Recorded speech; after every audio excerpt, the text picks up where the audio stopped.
I just don't remember what the boxwood they should have trimmed. They just have not trimmed the stuff. If they would have kept it trimmed, it would have been okay.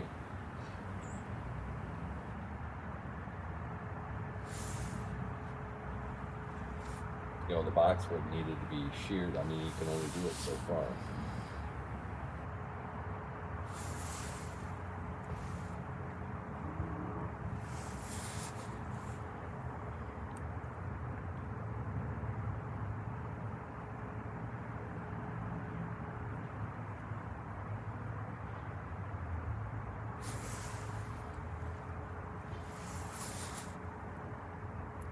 Is that the way? How are you going to be facing when you talk to him? I'll probably be talking to Mark like this. Okay, I'm going to line you up a little better. That's what I was afraid of. And when are we using these photos? Well, if you want to have something specific that you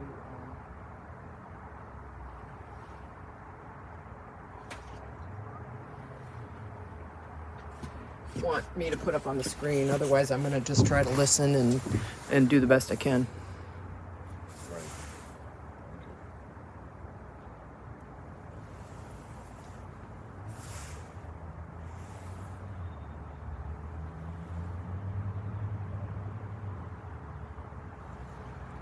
Yeah, I feel like I need to do.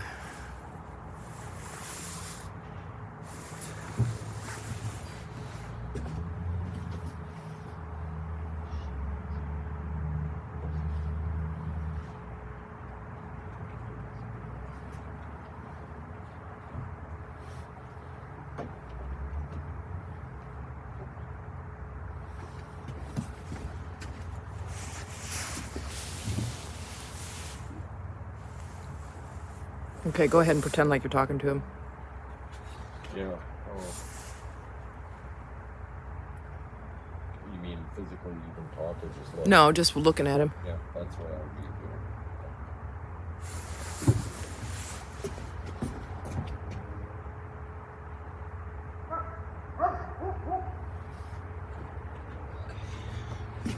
I'm trying them different because I was trying to. I'm just wondering if I shouldn't get some. Yeah, it's like right in the middle of the frame. What is? That iPad is really big. I mean, you can come looking at it. Oh, I see what you mean. I know. When you do the wide shot, the iPad's in photo. It's right in there.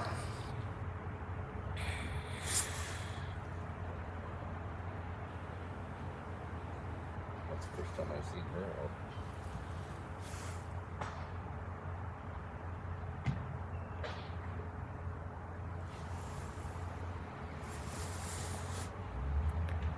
Yeah, I don't like it that way at all.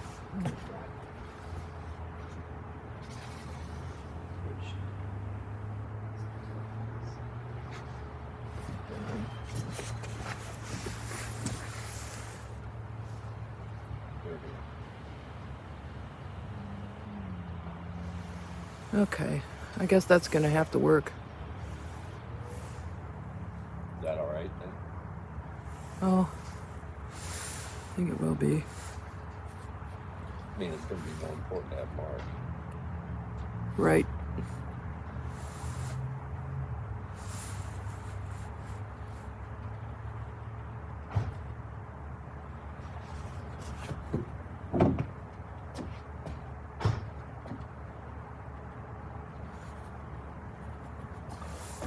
All the girls came. Oh! Hey, Nora.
We're gonna talk a little bit about this. If that's okay.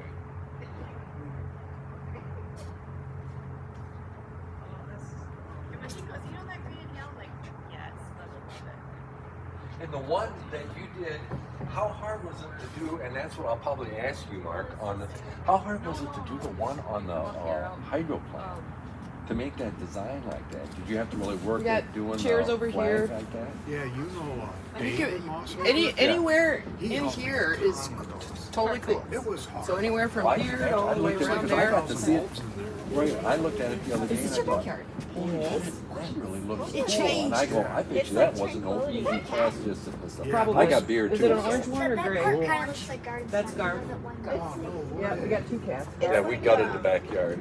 It's like the Japanese Sorry, I've garden. never seen it. That's yes. Oh my gosh, that's awesome. Don't you think, Mark? Like Japanese garden. The Japanese gardens. When you mentioned that it was like this, I I'm like had the no Japanese idea. gardens. This was not here last time. Well, you Oh don't no, know it what was a used shit. to look like, It was right? a shithole. It was like what the front yard looks like. bad. We weren't able to work here for about a decade. Our backyard Yeah, isn't I know. great Oh, I see. because our dogs run around everywhere. Well, the tail end of what it used to look like is the front yard right now. At least your grass looks nice. Oh, there won't be any. We won't need a mower when we get done. But you know what? We couldn't do this because we were never home. Oh wow, Right. turkey. And you know what we realized? One of the weird things is we didn't realize how much traffic goes down this alley because we were never here. Yeah. I It's couldn't busy. believe how much people go down this alley. Well, you did a wonderful job. Oh, sorry. Can I pet the cat? Oh yeah, He's totally Garth. friendly. Oh yeah, he likes to be. If you need to use the bathroom, then it just go in the house and then you gotta take a left all the way to the bedroom, and so the bathroom's in the bedroom. So it's all the way at the end of the house. I think the light's on, isn't it? Walk all the way around though if we need to. We probably won't go. That would be yes. That would be a yes. Because this one is gonna capture them about this way. So Okay. yeah, so you can just use the side door or just yeah. Okay. Well, yeah. Alright, can we help your dad? Laura, you too.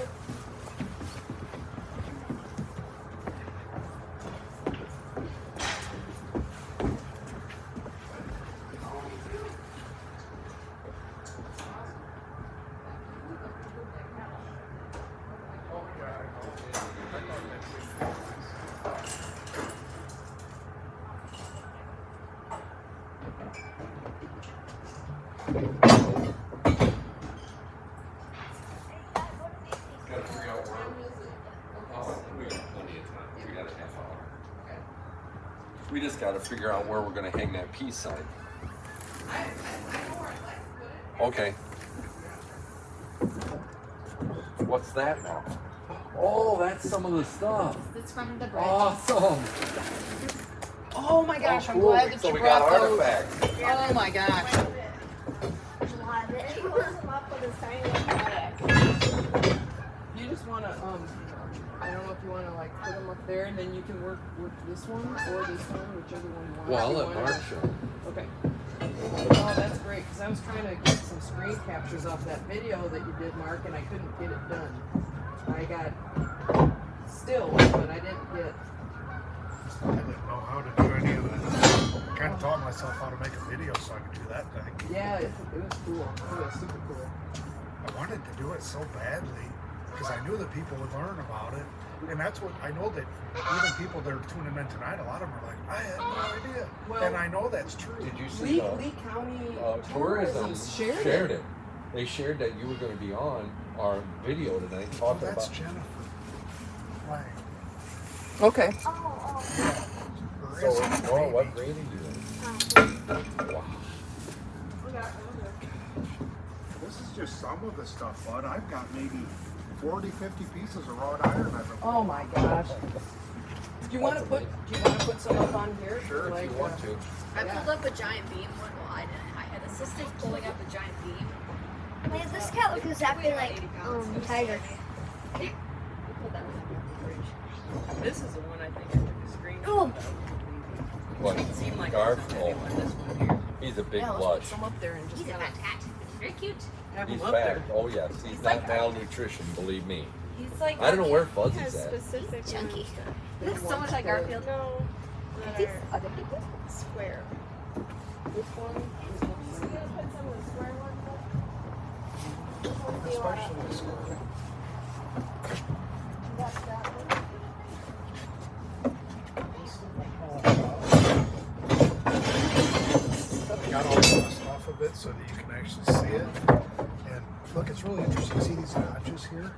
Yeah. Every piece of iron has that, whether it's big or I don't know.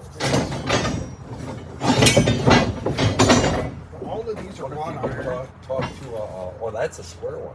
Yes, that's if you look at this bridge, you see like the sidewalk along here. That's all, and it looks to me like it's this square iron. Oh, The rest of it is rods of all okay. different types of sizes.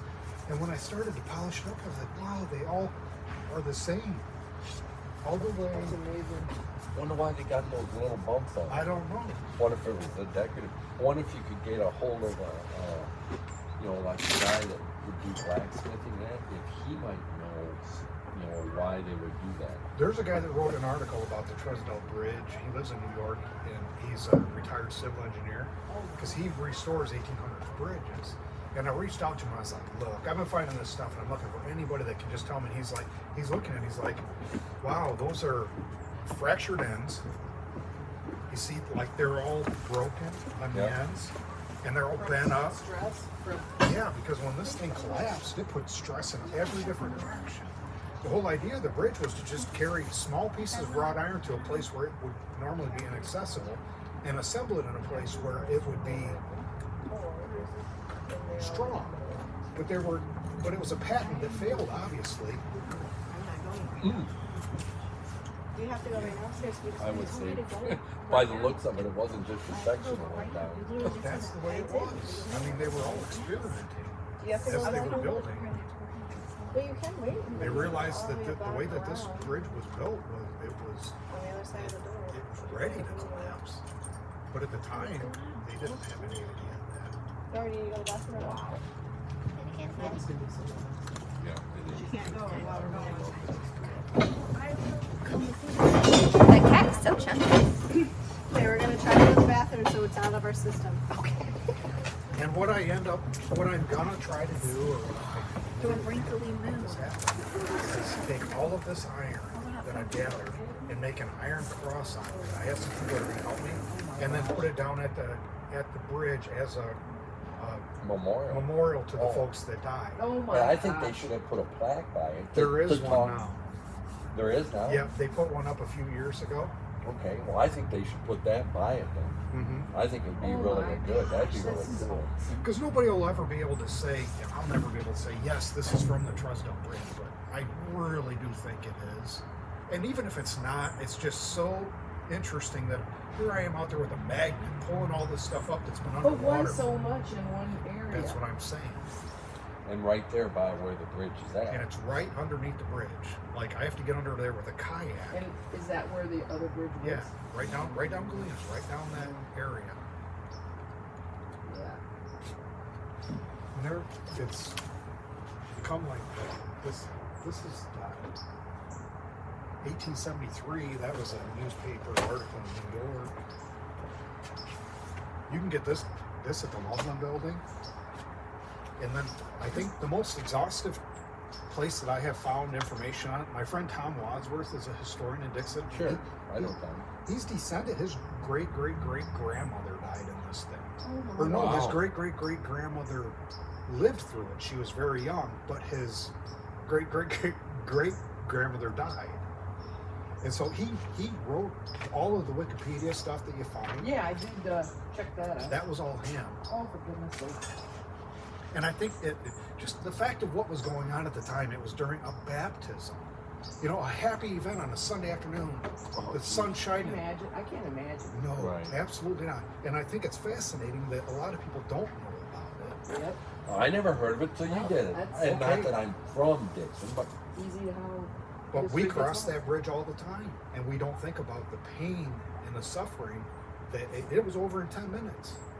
You know, it was chaos for 10 minutes.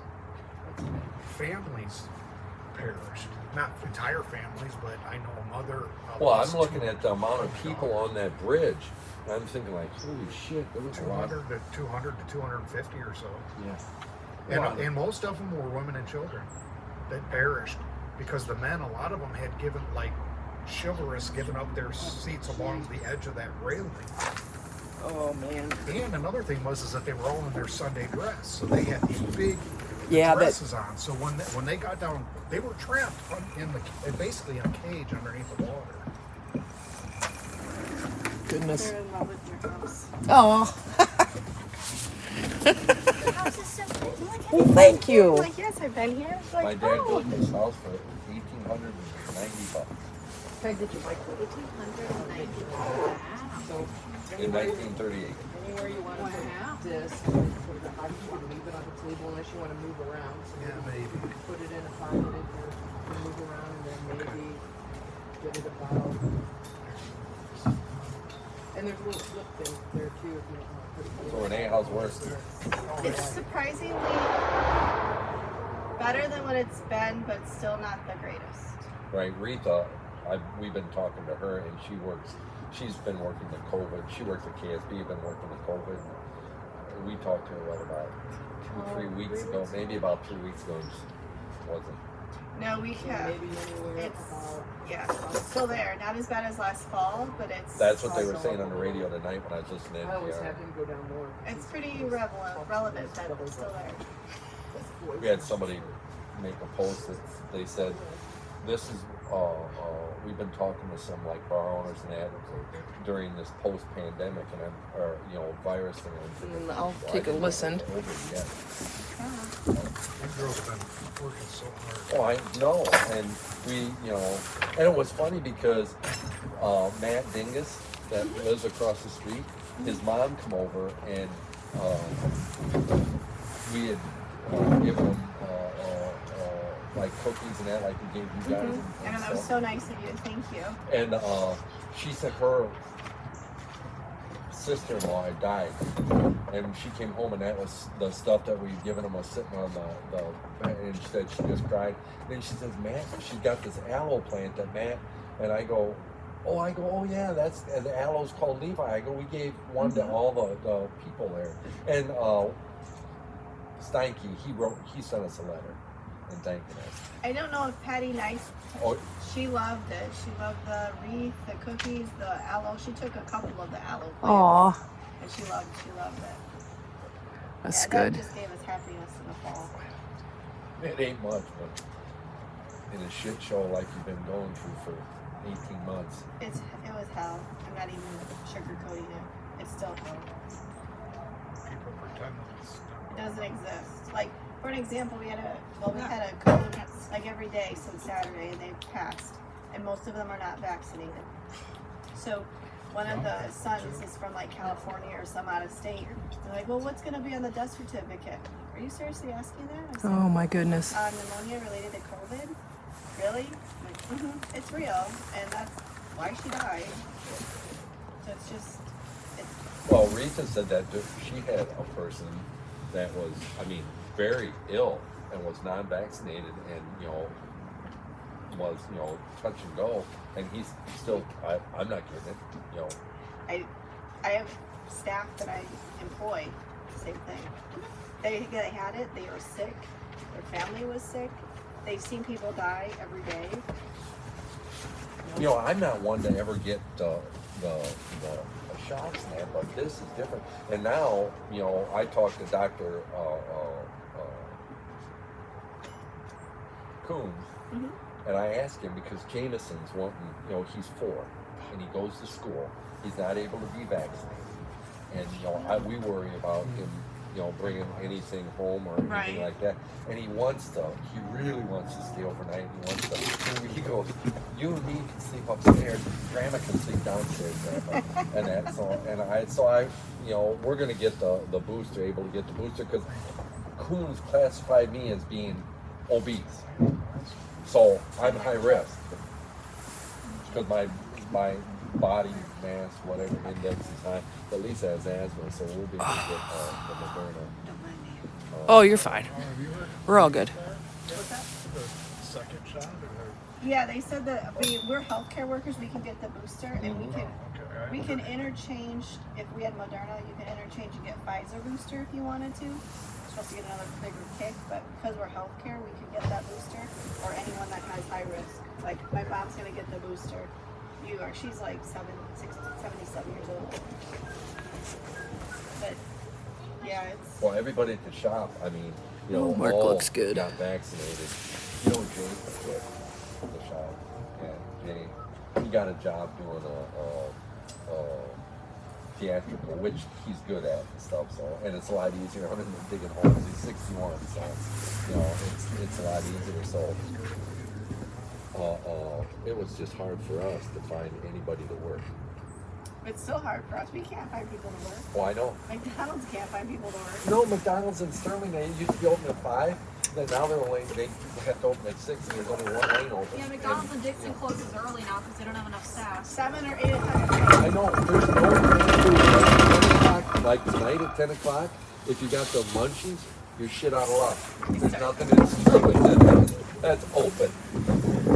We went, my grandparents and I, we went to, like, close to DeKalb, and there's a lot of places, like, on their billboards, they're, like, charging $12 to $13 an hour because they want people that bad. Well, somebody posted a picture from Virginia, had the McDonald's, I don't know if somebody photoshopped it, if it was real, because you don't know, but it said starting $22 an hour. At McDonald's, that's what I was thinking, somebody photoshopped that. Yeah, but I think it's, Really?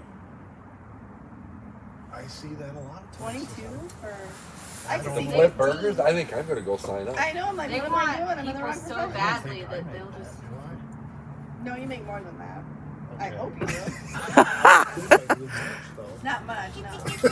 That cat We make waddles. more money an hour now. We were making $2 an hour, but now we're probably up since we're not there as much. And well, we don't have as much income, but we're probably up to about $5 or $6 an hour for the amount of time we put in. Good. Does he need to move his drinks or are you good with No, it? it's all. No, we got to show them what we're drinking. I'm close here, so. I know we went to Lake Geneva last weekend and he bought us some cakes to slide out. Well, I've been getting, you know, the best thing about delivering is like tonight I'll say, oh yeah, you know what? I've been getting freaking like 6-packs and 12-packs for delivering shit. So I'm like, hey, thanks a lot. I went up and dropped something off. Oh, the girl bought a wreath. I did one of these. I did a fall wreath. And so the lady bought it, and I was on my way to Rockford. So I said, and she lives in Oregon, and we landscaped her house. I go, oh, Jennifer, I'll just stop and drop it by. So we did, and she goes, hey, I got something for you. She gave me 12-pack. Sure, thanks. Thanks. I'm cheap. Food or alcohol? I forgot my pockets were broken. Let's grab Yep. my stuff. That looks good. It's not terribly cold once you're like dressed No. right. Yeah. Once you're, like, Well, we're lucky it isn't as windy as what it was the other day. Like, we were in the garage because it's like I could go closer. the backyard's so pretty. It's big. Walk on the path. We did. Me and Nora went around. Oh, did you? Yeah. Looking for your other cat. We can find her. Yeah, she might come out. She's a little less, I don't know, she kind of stays. Yeah. She might come later, though. That's a chunky cat. Other cats are fat too. It's okay. Garf is like a pumpkin. I know he wobbles when he walks. Yeah, no. Yeah, we're Have you watched any of these, Mark? Seen any of the videos that we've been doing? Oh yeah, I saw Javon. Did you see when we had Gordon on? Gordon Harris, the black guy? The first time he was on, we talked about there's 3 things that Gordon, that the reason I wanted Gordon on is Gordon was a Vietnam vet. He was black, and he has a new heart. He had a heart transplant. Oh, cool. So, and he's really cool. And then he came back on, and you know, one of the things that I never even thought about, but you know, when segregation, you know, they're old enough to when they went to all black school, and then the segregation started, and they went to white school. They would take the black kids and put them in a white school to intermingle. But you had to. Oh, that's it. Well, you learned that there. This is what you're going to learn here, and it was nothing to do with, you know, it was like all the stuff that was part of the Black history. Well, you're not learning that. You're learning our history. And you know, you really think about history, Mark, like this, and stuff that I was in school. I told Gordon, I go, I think it's like it's pick and choose history, because like the Tulsa race riots, I never heard about that, and I took history in college and I took history in high school. We never learned about that. They never talked about that. You know, it's almost like they only want you to know what they want you to know. You know, and like Gordon says that you have to, he goes, well, you're just going to have to read, and somebody else said the same thing, you're just going to have to read so you can learn about it. And I said, that's true, but, you know, it was just, I never thought of that happening to a black person. You know, the things that they were learning in history and stuff when they came into the schools where the whites were at, they none of the stuff that they were learning or about, you know, just about their culture and stuff was ever brought with them. It was like, all right, this is what it was like the Indians, you know. You got to learn this way, even though you've lived this way. That's no good. This is the way you got to live. And I just never thought of that. So that the second time we saw, that's what we talked about. Okay. I'll see if I can get on there. And they've got a thing called, what's the name of that thing that Gordon's in, Lisa? I don't know right now. Oh, they've got a group in town that has to do with you know, being black, and not just black, but just, you know, anything. Oh gosh. And it's really interesting to me. It's really interesting. Joined it on Facebook, but they have right now. They don't have any meetings in person. Check. Zoom. And we didn't get in a Zoom meeting last time, but I was real. The director came here with Gordon and was talking about it. It was really interesting to me. It's something that I would like to be involved in. Diversity, Sauk Valley Diversity Group is what it is. But Gordon brought us some food. Oh, you know, he's talking about how they ate. You know, like some of the stuff that they ate. We talked a lot about food. And he had this sausage, and he says that, you know, he can only get it when they go down in, I think he said, Kentucky or down south where he's from. And he says you cut it up and you can eat it and it's fine, but if you cook it like on the grill, it's very spicy and hot. And I was grilling out when he brought it over. I go, oh, all right. I told him, I'm going to put this on the grill. Man, that shit was, I mean, it had a kick to it. It was amazing when you cooked it, how hot it got. I don't know what's in it. Oh, I did see it. Oh, shit. I got a whole bag full in there for the neighbor lady. Man, I tell you what, that was freaking hot, man. That death spiral was a killer. That was like, wow. And I've been giving peppers out to everybody. Is that all right? Yeah. What time is it? We got 10 minutes. Oh, when we start, I'll just talk a little bit about stuff, and then I'll introduce you. Yes. Usually about 4.2 million. Somebody's exaggerating just a wee bit. Oh, 42. That's right. Sorry. Oh, a couple decimals. I was never good at math. What? I got one in there. Well, I got a variety of shit. The lady, when she gives it to me, because I talk about it, she gave me variety packs. Yep.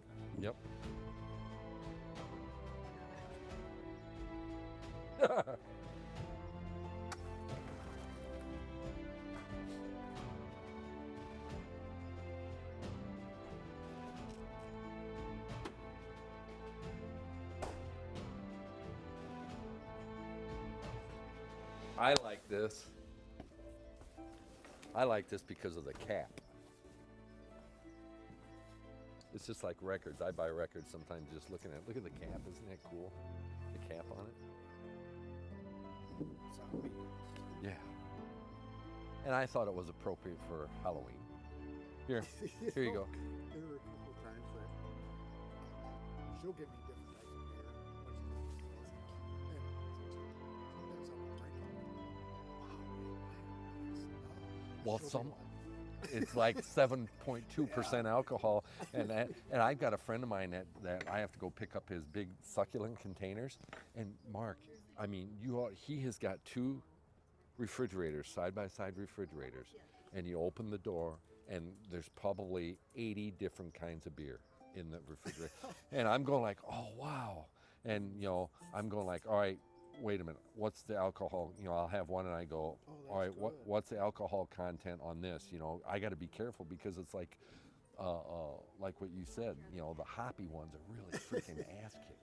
The Voodoo Ranger, I've had that before. that's my favorite, but oh my goodness, she's got to come find me every time I drink. Either that or you do it at home and you don't have to worry about it.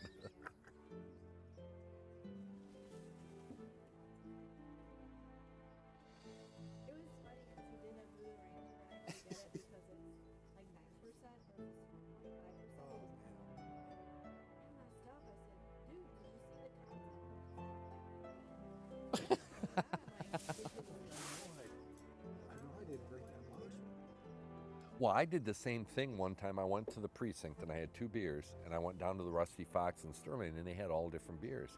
And I asked Rich McNinch, I go, hey, give me something real hoppy. He goes, all right. So I had one of those, and Scott Seeley came in, and so we were bullshitting, and I had another one, so that's 4 beers. And Scott goes, hey, you want to stop over to the house, you know, and have a beer? We can sit out. It's really cool. He sits in the garage, and we hang out, and he plays music and that. And I go, yeah, sure. And so we were leaving, and I was walking, man, I go, I'm a little fucked up, man. I go, and I'm going like, I only had 4 beers though. So then I go to Scott's and I have like 2 more lineies, and then I'm really buzzing, and I'm like, okay, I can almost walk from his house here, but so I drove home, and I was like hungover the next day. So when I went back down, the one was like 11 point something, and then the other one was like 9 or 10, and I was just like, well, you got to tell me when they're that high. Hey, Mark, can you just speak? Check, check, check. Oh boy. Do you have it on?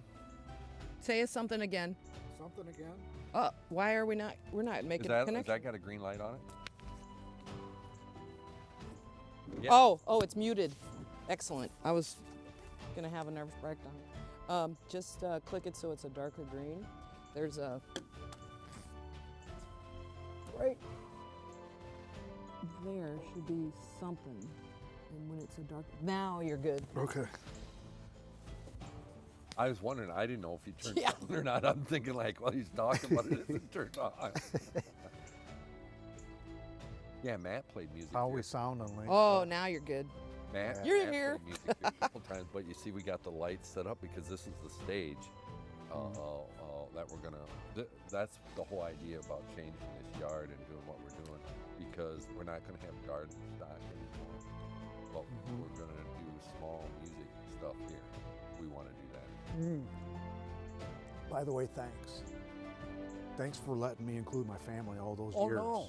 Oh, Oh, for goodness sakes. oh shit. No. Thank Because, you. man, we had some great times. That's what I miss. I don't miss the work, I miss the people. Anyway, I know that toward it was as every year happened, it got a little bit more. Well, the last 2 years were it wasn't as enjoyable for me. Yeah, It was really hard. but it was cool that you let me do that. That was cool. I appreciated that. Well, we couldn't have done it without everybody helping. Yeah, Mark, I mean, we there's couldn't have no done way. it without you. Everybody always said, you know, you guys do. I go, it isn't us. I said it on the radio 100 times. Yeah, No, but we could couldn't still do- sit back and have fun. I had fun the first one. 400 people. I sat in the info booth, never got up and drank all day. You know, That's was fun. One of my favorite garden stock memories was I back when it used to be me and Jim parking cars, Yeah, and we had heard that Bun was there, you know. yeah. And so he told me, don't say anything to anybody, but Bun's here. So we waited, and then all of a sudden I hear the beginning of Ain't That a Shame? Yeah. I'm like, Jim, I quit. I went running across the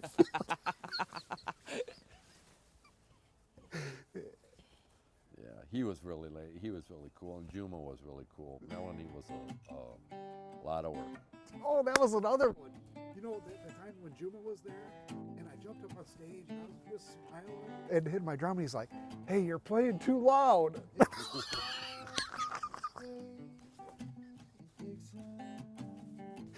was like those were the fun ones, man.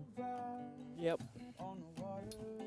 And you Great know what? memories. We never really had any super big problems. There was problems, but nothing where like somebody got hurt real bad or there was a big fight, you know, and we had to have the cops come. Or, Yeah. You know, we're just knock on wood on that shit, in my opinion. It was just really, really lucky. Yeah, Lisa, look how dark it is. So there's no way in hell that we could put your garden to sleep and show people how to prune stuff back in the yard being this dark. I was telling her today. You're gonna have It's to really trust here. us. It's just black.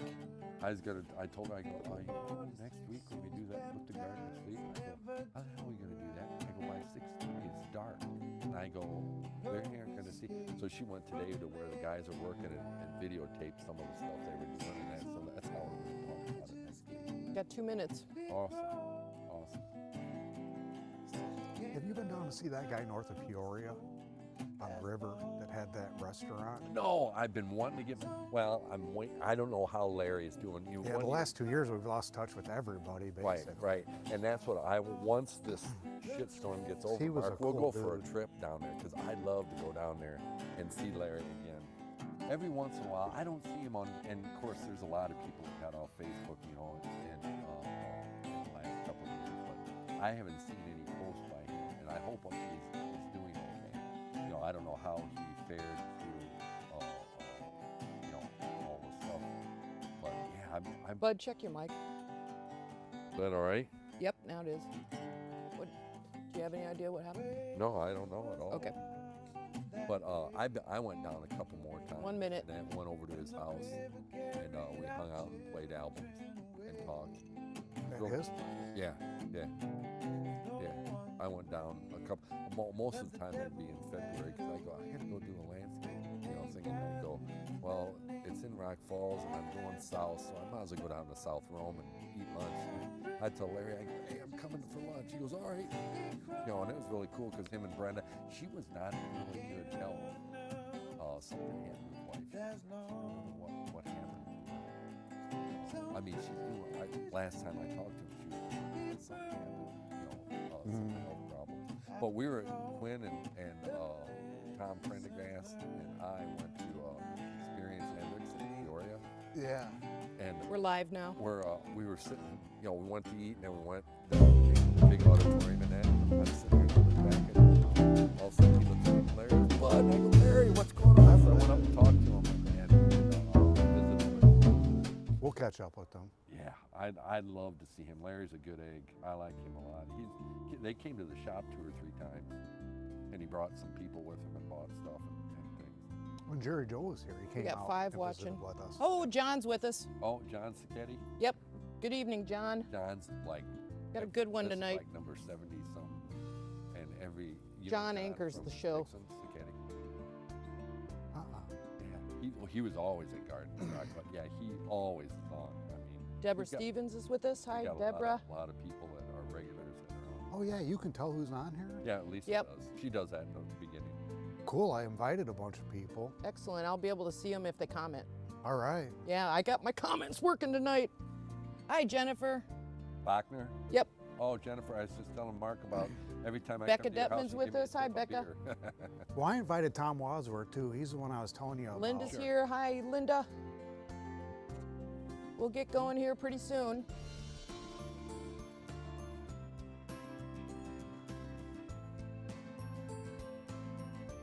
Yes. Yep.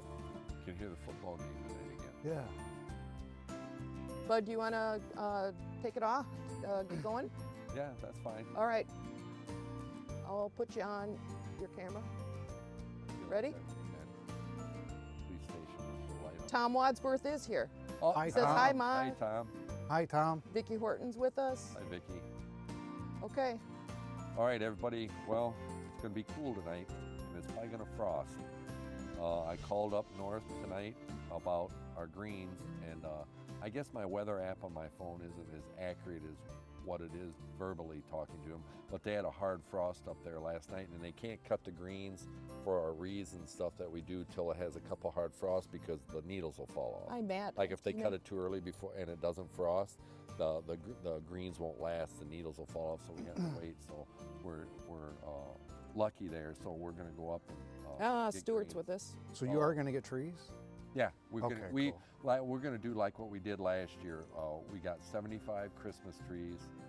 They're all #1 Fraser firs. We only got one kind, and people ordered them online, and then we scheduled you a time slot. You come and pick them out. We sold them all in 2 weeks. Oh, good. So, I spent a lot of time with Greg Brooks down there over but the you know years. what? We're not doing it with the garden Yeah. club. I don't even know if there is a garden club anymore, Mark. I mean, I don't know. You guys, I'm talking to Mark Stock, who's here tonight, Thank you. because we got some really cool shit we're going to talk about with history. And he's done a lot with history. And the first thing I ever noticed that he did with history was when I was over to your house on, I can't remember what that road was, where you guys used to live on Jefferson. Jefferson. Where you had all that baseball stuff. Yeah. And I thought that was really cool, and I was kind of looking at it. So we saw, how long ago was this, Lisa? We saw him post this stuff about the...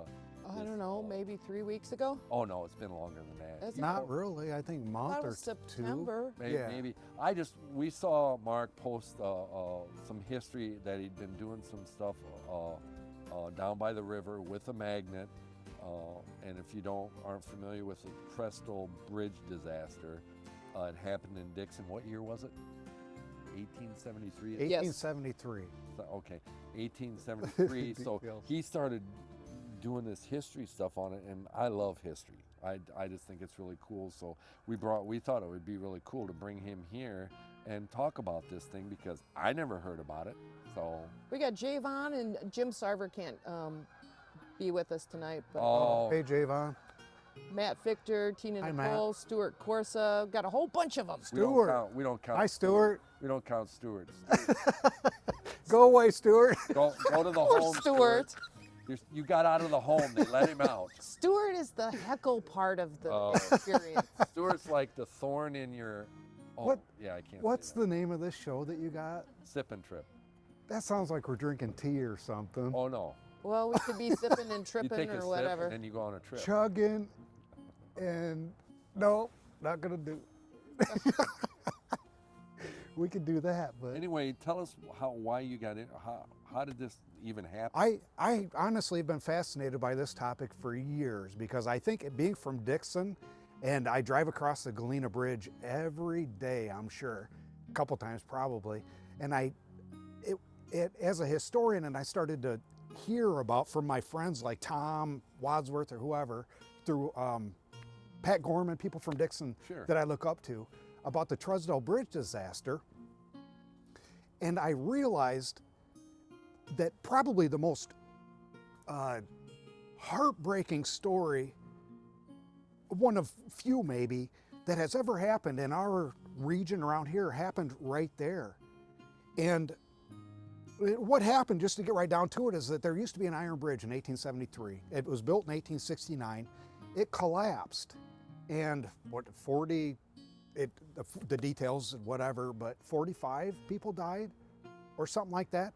But the thing that was most interesting to me is, and this is movie material just because of how heartbreaking this was, but there was a revival going on in 1873, a Baptist revival. So every Sunday after church, well, I think I'm saying this correctly, they would lead the congregants from the Baptist church in Dixon down to the river. Okay. And they would baptize people in the river on the north side, kind of, you know where the cabin is? Yes. Kind of in front of that. Okay. They would lead congregants into the water. There was a Reverend Pratt from the Baptist church, thanks. And he would lead the congregants down there, and it was such a big thing back then. I mean, a big social event on a Sunday after church, that everybody gathered there to watch, these people being baptized in the name of the Lord. In the river. In the river. Oh, that'd be awesome. Well, it was awesome until this day. Yeah. And on one particular day, and Lisa, can you show image number 3? Sure. I feel like John Madden. No. I'll Yeah. start slurring like John Madden too, probably.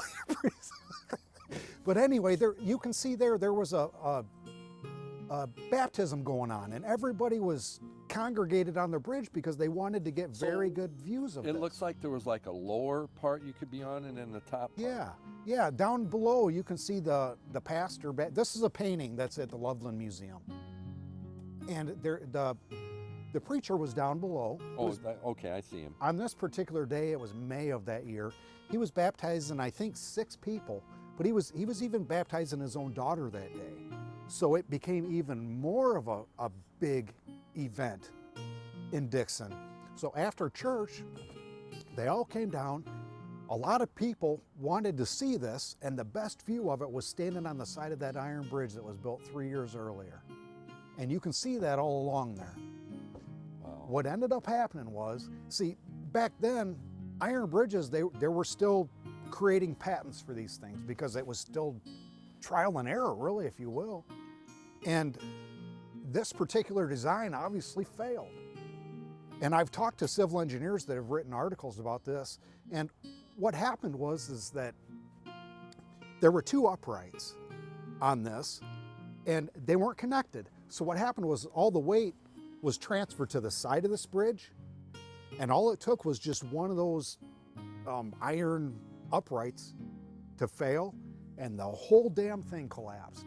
And all of a sudden you have 200 people on this bridge that are fighting for their lives, and 45 of them didn't come out alive. So I wonder, did the guy is it the Truesdell? Is that the guy that did the bridge? That's the dude that did had he, the patent, yeah. Did he get in trouble for any of this? I wonder? Oh, he never tried to build a bridge again. Let's hope not. Yeah, there were bridges built on this patent, based on this patent that he had throughout the Midwest. Elgin was one. That one actually failed while this bridge was being built, if I remember correctly. Wow. But it was only a single truss. So they thought, okay, well, we'll give them that, you know. Well, what ended up happening is that they tested this bridge they tested it on the day that it was dedicated, but they tested it with all of the weight on the center of the bridge, not on the side of it.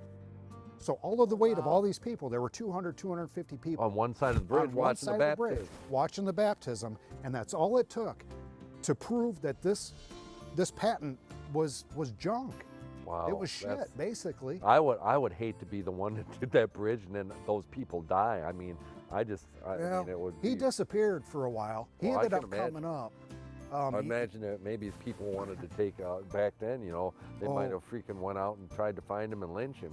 There was a whole lot of blame going on, that's for sure. I mean, they blamed everybody from Mr. Truesdell, and this poor Reverend Pratt took a lot of the blame too. You know, the Baptists were... Well, you shouldn't have had them all on the side of the bridge or whatever. Whatever. Oh. He had baptisms prior to this with more people.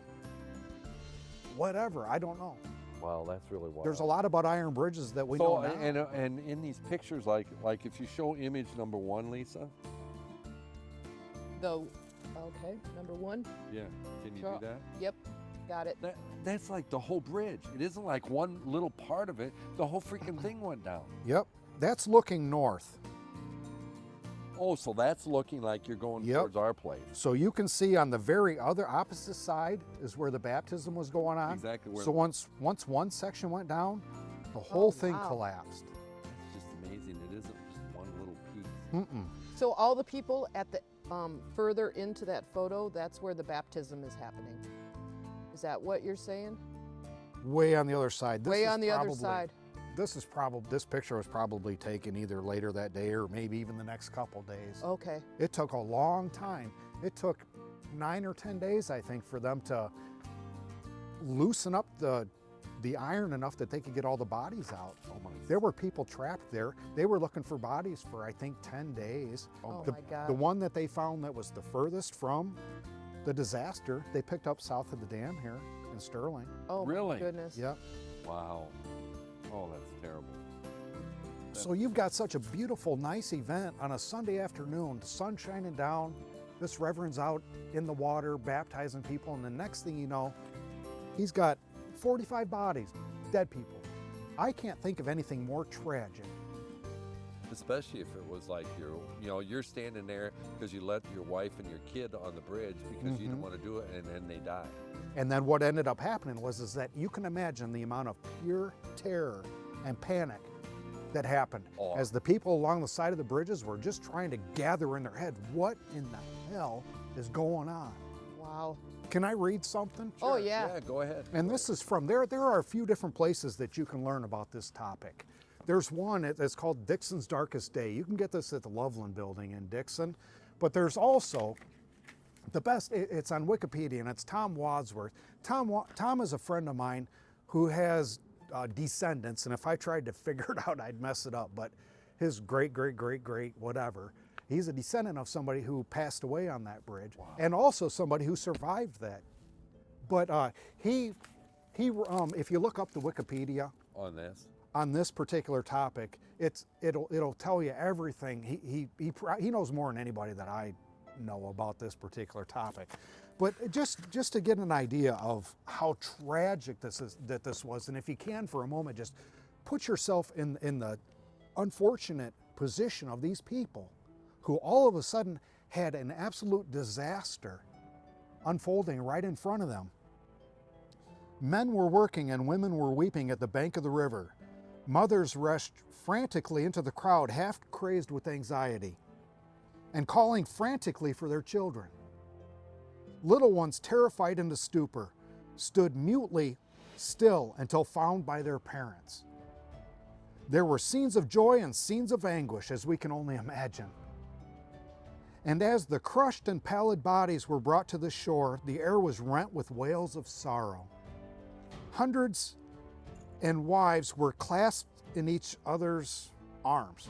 Pious mothers knelt down in the dust and thanked God, while others fell senseless to the ground. There were cries of thankfulness and curses of despair. Weak women fainted and strong men bent down and wept. Each lifeless body brought to light some rent some heart anew, and each one rescued alive brought a shout of joy. And within 10 minutes, it was all over. Wow. Absolute disaster. And you never heard about it. I never heard about it till you did. How many more things, that Wikipedia thing that Tom did, they have all these things, like sometimes like the chamber will have like people come and talk at luncheons, and stuff like that. And that, I think this, since it's part of the history of Dixon, I think it'd be great if they had Tom come and talk a little bit about this. Yeah, he's done that. I know he's done presentations on it, but I am fascinated by this topic. So now you did that, and then you got in your kayak and you went down under the bridge and now what did you rig up? Oh, you know how it all started? Yes. I had a bunch of old speakers, and I was like, how can I make use of these things before I trash them? Inside they got those big magnets. So I was saving them, and I was gonna make some sort of contraption just to go down there. And I wasn't thinking of the Truesdell Bridge at that time. I was thinking of finding like guns and stuff. Maybe. Oh yeah, from a robbery or something. Something like that. But and then my friend said to me, he's like, well, you don't have to be doing all that work. They already make these magnets like that you can buy. Yeah, but it wasn't as fun. No, I guess not. But so I got these magnets, and there were a couple nights I was like, back in July, honestly, I was having these health issues and I was just not doing well. And at night I couldn't sleep. So I was going down, and my daughter Leah during the day would go with me, but then at night if I couldn't sleep, just to keep my mind occupied, I was going down to the Galena Bridge and just standing there and chucking a magnet over. And I started to pull up just interesting things, mostly just rods that I couldn't explain really. And then it dawned on me that the bridge disaster happened there. And I was like, it's definitely possible that if I'm pulling up anything from that disaster, because as you can see from, look at image number 4, please. Okay. When this thing collapsed, there was iron that was bent, sheared, and it just fell to the bottom of the river. Sure. And this stuff is heavy. So over a century, it wasn't going to go anywhere, especially because, and I know this now because I was pulling up these iron rods, and I became so interested in it that I was like, I want to get underneath the bridge. So I've got this old fishing kayak, and I'm out there just hoisting a magnet around, and I'm trying to pull up. And the kayak's going down. Oh like this. yeah, no doubt about it. There's stuff down there that I can't pull up by myself.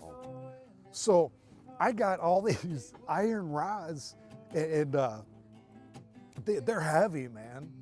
They weren't going anywhere. And another thing is too, is that all of that, the river bottom under there, you would think, you know, the Rock River, I guess I had never thought about it, but it's just kind of dirty on the bottom. You know, there's probably crap that's been washed down from Wisconsin or whatever.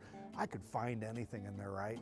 But I can tell by pulling the magnet along that it's still very rocky. I mean, that's what this river was. There were falls all along here from Sterling, the Rock Falls, obviously, and it was all a very rocky river. At particular areas of the river that have not been dredged, which underneath that bridge is probably one. I'm just guessing, I don't know. But I can tell that it's still very rocky. So you think about it, if there was anything left over from that bridge disaster, it sunk down to the bottom and it stuck there, and it didn't move. And so now I'm pulling up all of these different types of rods, and many different sizes, but as I showed you earlier, you can tell that they're all related. I can see these little. You can tell by looking at them that there are little notches Yeah. along all these rods. This is a square piece, and if you look at any of the pictures, you can see that the walkway on each side of the bridge was more decorative iron. Sure. And that's probably what these square pieces of iron were. Sure. There are also, I mean, you can see how long, some of these are pretty darn big, pretty darn long, different sizes too, but they all have the same markings. Right. Well, that's interesting. I'd like to know what those markings. Maybe Stuart might know what those markings. Yeah, Stuart works with Take iron. your Geritol and stay up and see if you can. Well, tell Stuart that I know that these are wrought iron, and he knows a little bit, he knows a lot more about this than I do, but looking into the bridge design, all of the rods, take image 5, please, Lisa. Mm-hmm. The idea of this iron bridge was that you could take all of these iron rods, transport them to a place that would normally be inaccessible, assemble them so that they have a lot of strength. They probably didn't have welders then. No, but they had, I don't know how they did it, but these wrought iron is something that it's heated, and you know, like you go to see what the blacksmiths, that they heat it up and they bend it, you know, pound on it or whatever. And from what I understand, every time that they heated it up, it became a little bit stronger. Now the uprights on this bridge, you can see were made of cast iron. Now there's a little bit difference. The wrought iron was made to flex. It had a little bit of flex in it. The cast iron, the uprights, were for compression. So when the bridge it was made to compress. Now I also have found these pieces. I don't know, but I think these might be from the uprights. I'm just guessing.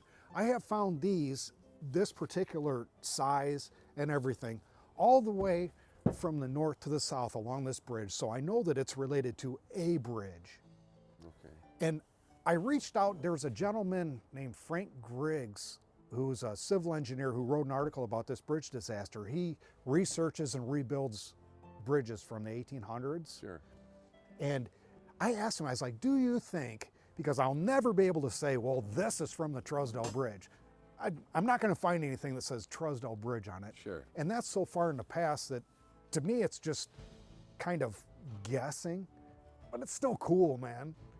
Yeah, I'm just wondering if some of these marks and that would be like, oh, that's from, they used to do that back in blah, blah, blah, blah. You know what I mean? If you could find somebody that could tell you, about, What do you think, Stuart? Yeah, Stuart, are you with us? He was just freaking out on background music. Stuart's too old.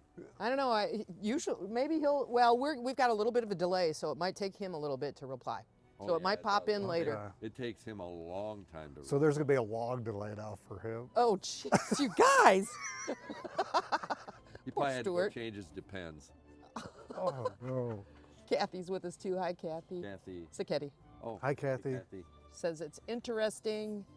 Well, yeah, it's something that I Well, never knew about. So I'll never know for sure if I can say that these are from the Truesdell Bridge, but I know that I have found 3-4 dozen of these things. And what my plans are is, and I have some people who are offering to help me. And Stuart, would you like to help me, please? But I'd like to take these and bend them in and make a piece of art out of all of this iron, an iron cross, and place it down on the bridge as a tribute to these folks that passed away in I this. think that'd be really cool.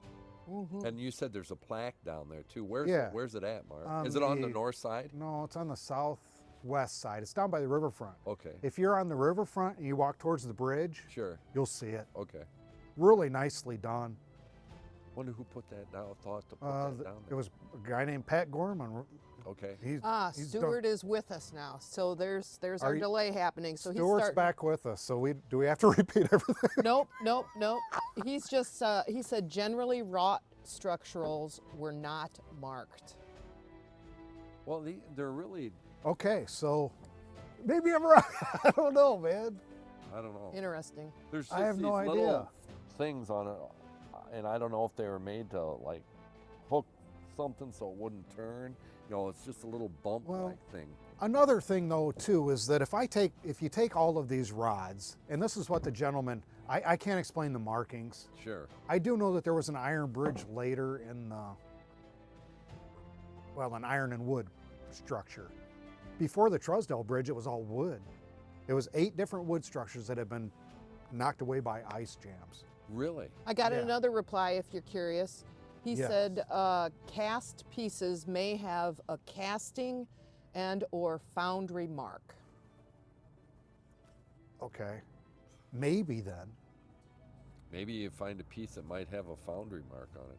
Well, Where do you find out, Stuart, you lame brain? Where do you find out, like if there's a F on it, what foundry is that from, or if there's a B on it, or what kind of marking do you look for?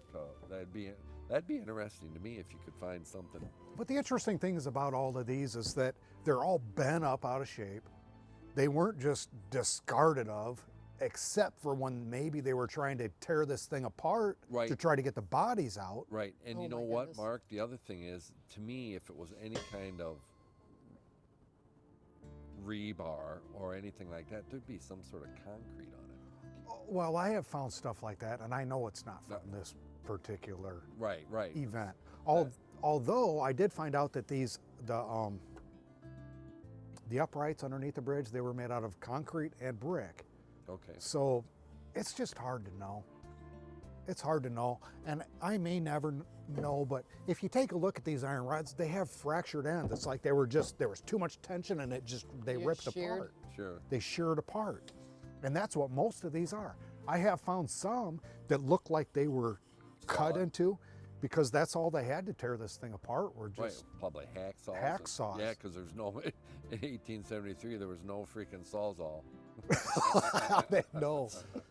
No, they didn't have anything like that, man. Gosh, that's just, I've got some interesting comments. Can I Yeah, go ahead. share those with Sure. you a little bit? And I'm going to go back a little bit. Tom Wadsworth mentioned earlier up that it's the worst road bridge disaster in American history. wow. And you never heard of it. Shit, Mm-hmm. you never, they don't talk about that stuff. Yep, It's part of our history. yep. And then Jackie Moore had said that reporters came to Dixon by train from Chicago to report on it. Let me see, there's a couple It was other news ones. all over. I Yeah. mean, you Well, can only yeah. imagine. Well, yeah, it had And then the thing- Amanda Stern made an interesting comment. The tonnage of the bridge drove a lot of pieces into the river bed. Well, that brings up something interesting that I'm thinking about too. A couple weeks ago, it's too cold to get out there now, man, in my little fishing kayak, because if I tip the thing, Doug. You need a wetsuit. But the very last day that I was out there a couple weeks ago, I was pulling up something that was super heavy. And most of these things are super heavy, man. And I got it up and it looked like a tree. And I was like, how in the hell is my magnet attached to a tree? Wow. And what it pulled up, it was stuck to this. This was going through what I say is a tree.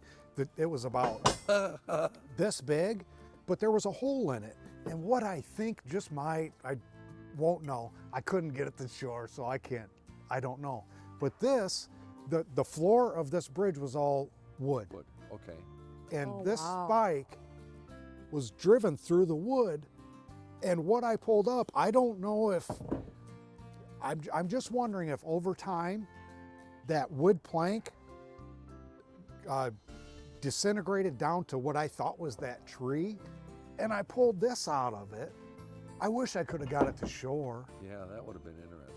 There's definitely stuff down there that I can't pull up. Wow, I wonder if Interesting. there's any cars. I don't know, man. No guns yet or nothing. See, that'd be cool if I had Grenades some or old gun. Yeah, you know what? safes. Yeah, there you go. You know, you should research history. Did anybody rob a bank and throw a full safe, never opened down in there? If I found a gun, do you think I'd have to take it to the police department? Oh, I don't know. John's got a question. He says, how much was lost when they blew up and rebuilt the new bridge? Now, I don't know, did they ever blow it up? I don't know. I know that the one in Granny Tour was blown up, but I think that maybe they had put barges underneath of it. Well, they're having a conversation here on the thread, and Stuart replied to John and said, I would imagine they cleaned up the bottom pretty well for the new bridge, pier footings. Well, I would think so too. I mean, you can't just leave that shit lay because then you go to dig. Yeah, but it's not the same amount of pier footings now. There's 4, there were 5 here. So it's so hard to judge. There are just so many different variables to consider here. Sure. I know in Sterling, when I worked at National, the old railroad bridge that went by RB&W, like where the Holiday Inn is now. And A railroad bridge? Oh yeah, there was a railroad bridge there, and I'll never forget. They took the bridge out because the train didn't come across anymore, and then they would stop the traffic the day they blew them. The pylons up, they'd stop traffic on both the bridges, and then we'd be hanging out the windows at National, boom, and you'd see it, and the stuff would fall. Then they'd go and set the charges on the next one. You know, it'd take them an hour or so. Then they'd stop all the cars. I mean, even though it was far away, they blew all of them up, and then I never saw them clean them up. But you know, they're not going to put anything there. You got to see that? Yeah.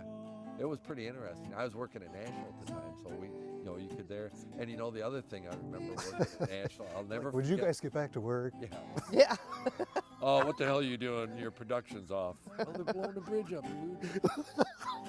I'll never forget. I don't know who the pilot was. He was in the Air Force. And it was, I started down there when I was working, when I was going to college, so it would have been 79 or 80. And he came from some Air Force base in a jet, and he got his ass in a lot of trouble, but he was from Sterling. I remember him going down the Rock River, you know, in between Sterling and Rock Falls, in the jet, turning. No kidding. Yeah, and we're going like, wow, and you know, it was loud as shit. You know, everybody went to the window. You know, we're going like, wow, and then he flew over he'd go over the town and all the birds and shit, and they found out who he got in a little bit of trouble. He got in trouble, but it was worth it, man. Oh, yeah. That's what he said. And then the other time that they had down there, you know, this Ask for forgiveness, right? Just, yeah. The other That's it. the other stuff that they had down there, and where I worked, I was right there on the lower dam. Babe Winkleman came, because this river, you know, the Rock River is one of the the best flathead catfishing in the country is here. Yeah. In this river. And Babe Winkleman was here? Babe Winkleman. And I'll never forget. Did he catch anything? Well, Mark, this is the thing. They had the cameras. They asked National because they had like a wide ledge on the seawall that they could, you know, shoot the cameras and that. So they'd bring, like in the mornings, they'd bring like 3 or 4 boats up, and the guys would get out and you could wade, you know, and I waded there before and fished, but they'd wade up and there'd be like 5 guys like sitting there fishing. One would hook the fish, and then Babe would come over, they'd go, ready, and they'd come over and they'd hand the reel to Babe, and then he'd freaking reel. I'm going like, fake, you know, like that. He never once did he hook a freaking fish. It was always one. Hey, they're continuing to talk here. Oh, sorry. I got Let's let them talk. Stuart says the break at the ends of the metal pieces will tell what kind of forces caused the failure: compression, torosional, or ductile tension. And then Tom pops up another big one here. I won't be able to get the whole comment up, but I'll read it. It said from Wikipedia, the 15-foot truss fell over with the weight and imprisoned the doomed in an iron cage, which they sunk, and from which there was no escape. Yep. The hands and faces of some victims could be felt only 6 inches below the surface of the water, trapped under the debris. And those that were trying to get to him were helpless. Oh, Oh, that gosh. would be so sad. That would be sad. I wouldn't want to go through a disaster. Thanks, like that. Jackie. Yeah, thank you. Hey, Stuart, stop by when you get a chance and I'll show you, man. Maybe you can help me out here. Yeah. Jackie, let me know if that music is better. Why did she say it was too loud? Yep. Okay. You're playing Black Sabbath for Matt Victor? No. Oh, Oh, cool. Led Zeppelin for Bud. Tina Nicole has a question. Do you know if any more Truesdell bridges are still standing today? I believe not. Okay. I wonder if he, since these failed, if he tried and to like do another kind of bridge or something. After like this one, he was done. that. Okay. And Tom, you're on there. Tell me if I'm wrong, but I think he had had enough. He had taken. I mean, they were out to place blame, and there was a lot of blame. Not only Mr. Truesdell. There were in the articles, and this is a great book. The Dixon's Darkest Day. You can get it at the Loveland Community Building in Dixon. And the cool thing about this one is it has paragraphs from different newspapers around the United States. So you get to see how it was reported at the time. Sure. There were accusations of fraud that Mr. Truesdell got this the bid for building this bridge by, stuffing somebody's pockets. Now, the Dixon Telegraph and the Dixon Sun, those were the two, they were competing newspapers at the time, which gets kind of funny in here about, but those accusations, they're like hogwash, BS, that this wasn't going on. So probably not, but everybody was looking, just like anything ever happens. It's like, who's to blame here? Who's to fault is blame? it? Yeah. Right. Well, this Mr. Truesdell, he came up with a patent that, and we talked about this before. The patent, and I don't have a picture of it, but this bridge was designed that you could take many small pieces of iron and assemble them so that they were strong, right? Well, there were 2 uprights down each side of the bridge. The problem was that they weren't connected. So when all of these people got on one side of the bridge, it just placed too much lopsided weight. It had been tested under some very some circumstances. So was he an engineer? Or, I don't know, man. You know, He's just a bridge builder. Maybe he it's wasn't just an like those engineer. guys that had bottles. You can get a patent for anything, medicine, right? Bottle of medicine, Yeah. and it might have been freaking tar or something that you drink, or it cures something, I don't know. Back then, I don't know. 1873, hell, there were still cowboys and Indians. Yeah. I mean, you really think They were about it. they were still just trying to figure out what works, right? Sure. Well, this one didn't work, This man. one didn't work. Well, I just wonder after that bridge failed, and you said the one in Elgin had one section come down. I just wonder if they went around and said, "Did this guy build any other bridges around?" Yeah, screw all of them. We're and taking like, them down. We're going to take them down because we don't want these to happen to the the other people. I don't know. That one in Elgin, I got an answer for you. cool. From Tom. There is a Truesdell Bridge still standing in New Hampshire, and he's got a link. In the report. I would love to see that bridge then, to see if it has any anything it's, you know, similar. it'd be worth a trip, you know, to take some stuff with you. You know, to go out I'll there. never know for sure, but Right. I do think, I really do think that this stuff is from that disaster. Does Well, you'd Tom- be able to identify the markings if there were any right, markings. if it had the same thing on it, you know. So Tom, did was that bridge built around the same time? Do you think? I mean, were all the Truesdell's bridges built in the like 18 Tom, another beer, or the please. late 18, you know, hundreds? You know, it'd be interesting. I don't know. There's a Wikipedia link there. Okay. maybe That we'll would be find that. interesting. I'm gonna Yeah. have to check that out. The one because- in Elgin, it did collapse now that I think about it. And it one time part of it broke and a bunch of cattle died. But then the time it collapsed during a tub race that a bunch of people were on it watching just like this. Sure. But it was only in 4 foot of water. Okay. So a couple people died, but not tragically like this. There were spring rains. There were a lot of things that just made this a recipe for disaster. Wow. The water was so swift. And high. Another thing is that there was mostly women and children, right? Yep. So they didn't know. Oh, you got some answers again. A couple. Tina Nicole, she might be pulling up that Wikipedia site. She said the Tilton Island Park Bridge is a footbridge in Tilton, New Hampshire. It spans a portion of the Winnipesaukee River just east of downtown Tilton, providing access to Tilton Island Park, I would located love on to an see island in that. the river. Built in 1881, and it's a rare surviving example of a bridge with cast iron components designed by a distinctive patent issued in 1858 to Lucius Truesdell. The bridge So- was listed on the National Register of Historic Places in 1980. So And- it was built after this disaster. Yep. Yeah. Yep. Yeah, it was like, Yep. what did it say? What year was it? 18 what? 1858. And then that's Oh, that's Tom before Tom says that That's when yes, he got all the his patent. bridges were built in a 10 to 15 year period, but that's quite interesting that it was built after. Well, Yeah. What year was it built after? You said the 1850s before. Built in 1881. So it wasn't even this was 1873, so that's 8 years later. Yeah. And this is a footbridge. That isn't one that it doesn't Yeah, matter. It's yeah. just being Well, there. maybe they're But you know, you heard the description. It said rod or iron, you know, patented from 1853 patent. Yeah. So that'd be interesting to go see that. Mm-hmm. You know, to, Hope so. Hi, Tina. Thanks for the info.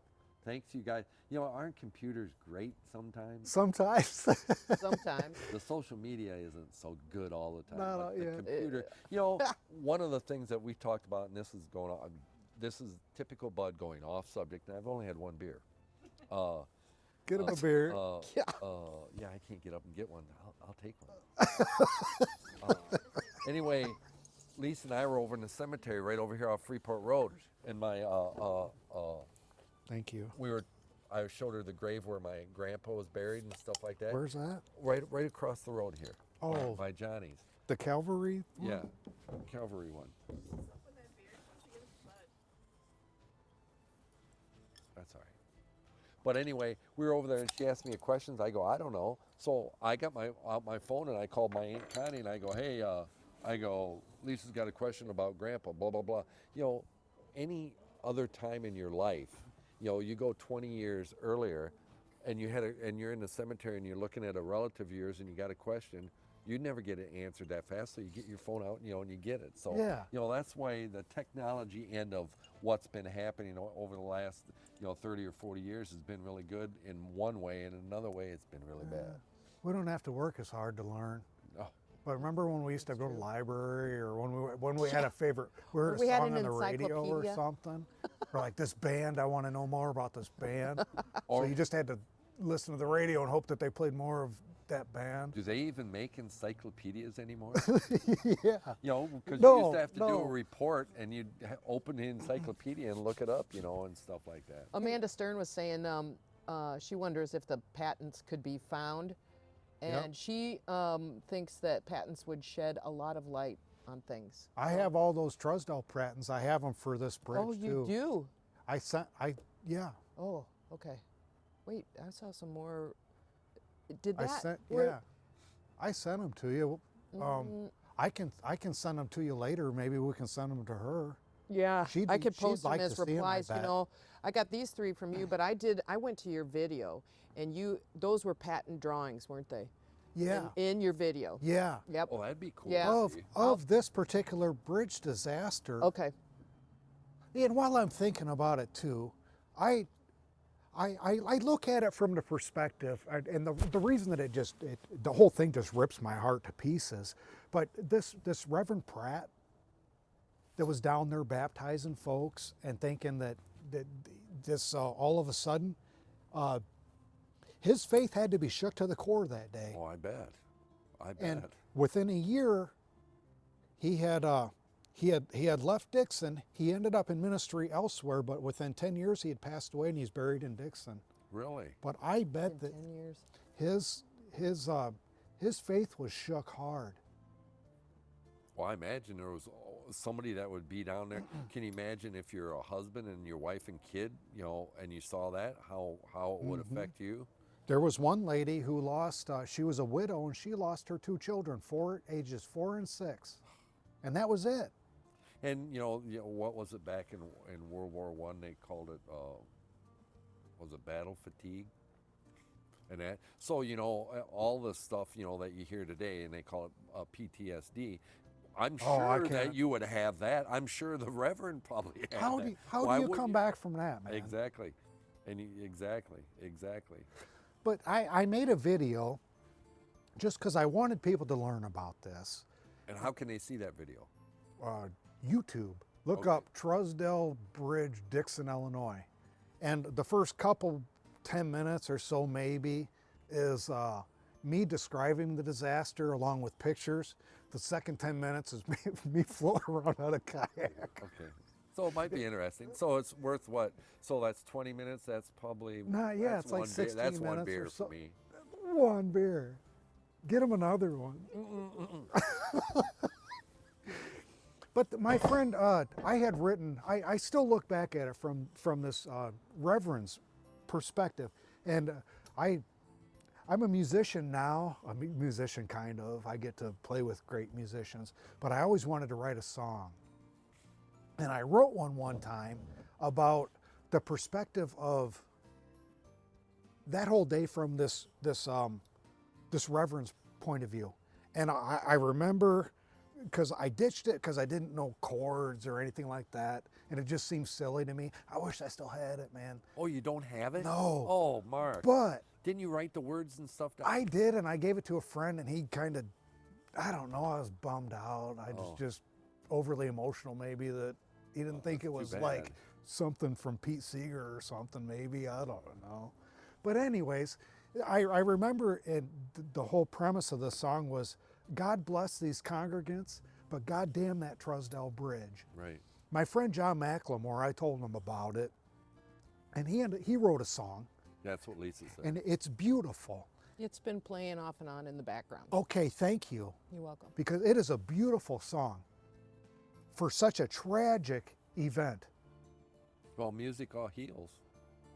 I mean, Well, that's how we try to make at least something. I mean, the only thing that we can do is try to put it into a feeling or something that we can understand. sure. Because we cannot even imagine what these folks went through. There were 4,000 people in Dixon that lived at that time. So all of a sudden, 1 out of every 60 people that lived in that town was killed here. Now, there were plenty of people that were maimed and injured and everything else, but we're talking about people that did not come out alive from this disaster. And I wonder if any of them ever got Let's any. talk about something happy, man. Okay. All right, well, let's talk about... Yeah. All right, let's talk about... This is- let me get it. Where are you going? I'm going over Oh, He just quit. he just walks away. He does this It's like, I don't on want a to be here regular anymore. basis. He's crying. here. Let's talk about this. Oh, John is watching, and he says, "Thank you, Mark. I love the line from your song. Perfect." Thanks, John. Shit. Appreciate you a ton, John. Thank you. Shit. Thanks, bud. Sorry. That's okay. Did I screw it up? Oh, I don't know. We'll find out. Anyway, this is the other thing. I don't know if you can... Is that even possible to be seen? Yeah, you can see it. Oh, see me right here because I just crossed the camera line. There we go. There's too I many just want to make sure. instruments of destruction. But this is This is a positive note. We can are you transition. laughing at me? Okay, that's all right. Oh, oh, And this is something I don't know if you guys in the community Lower. have been seeing these around, and I think one of the coolest ones, and I was able to see it the other night, is on top of the hydro building in sorry. Dixon. And I don't know how the hell he did that to make it look like that, but man, that thing is really cool. I mean, it's just really cool. Did you do the one down at the sit yoga down, place you too? can. Yeah, That is really cool too. yeah, that girl down at the yoga place was so supportive of my project when I was just first getting off, And you call this getting this going. you call it the Piece of piece art of art project. I always call it art of peace. I don't know. Piece It of started with just huge trampoline. I remember I went with you. We took the box Yes. truck and we picked up those trampolines and stuff like that. Yeah, that's right. Back when we were Oh, God, driving that's all fun. over. That was probably, well, I bet it's been 3 years. Well, it was the first year I made one for myself. It was made out of a big trampoline, a peace sign. It was at my house, and I got enough of feedback to realize that it was affecting people just like it did me, and so that's what I started. Bud, let's go get some trampoline frames, right? Right. And that's what I did to my family too. And we went down to Princeton. We took like Hell, we went by, way Kalita out there. yeah, I was out in Kalita somewhere. I in that forgot car. about that. Remember that car too? That guy had that really cool car. We were taking the frame apart and I go, man, I wonder what he's doing with that car. I can't remember if it was an old Mercedes or, it was just a cool looking car. It was cool that you like saw stuff like that. But so these have been all over. I mean, where's the farthest away one's at? No, Georgia, Las Vegas, Oh my goodness. Arizona. Arizona. Wow. See, I made these. I had a lot of people going back to when I was doing the trampoline ones. Yeah. The first year I made that one for me, and then the second year, we just started collecting trampoline frames. I was like, how many can I possibly do in a year? Well, I did 25 of them, and that's like we did that one down here at Dale Yeah, Park. that's where we met Dave. Yes. Yeah, that was the Dave- first time we met that's the Dave. first time we met Dave. it- And Bob came. Remember, Bob came from Chicago, and it was you, me, Bob, Dave, and Jana was there. there. And then we went in and ate lunch at Kelly's, or I don't remember, someplace we ate.